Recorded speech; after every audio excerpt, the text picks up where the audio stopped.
Magandang buhay mga bata! Ako nga pala ang inyong Kuya Bray at may mahalagang balita ako tungkol sa panahon. May paparating na malakas na bagyo at tatamaan nito ang lungsod ng Olongapo, lalong-lalo na ang lugar ng West Bahak-Bahak. Kailangan nating maghanda para tayo ay maging ligtas. Ang bagyo ay may malakas na hangin at maraming ulan. Sabi nga ng mga eksperto sa panahon, pwedeng bumaha sa mabababang lugar at lumakas ang hangin. Kaya dapat tayong manatili sa loob ng ating mga bahay. Ano nga ba ang dapat nating gawin? Makinig sa ating mga magulang at mga guro at huwag lumabas kapag malakas ang ulan at ang hangin. Huwag ding lumapit sa baha dahil maaaring delikado ito.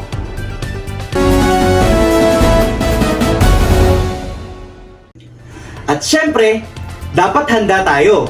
Kaya ngayon, may iaabot akong go bag sa inyong guro at siya ang magpapaliwanag kung ano nga ba ang nilalaman nito at kung paano ito makakatulong sa atin kapag may bagyo.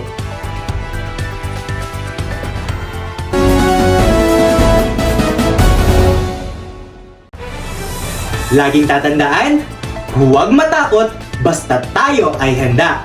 Ako nga pala ang inyong Kuya Bray at ito ang ating ulat panahon. Mag-iingat kayo mga bata!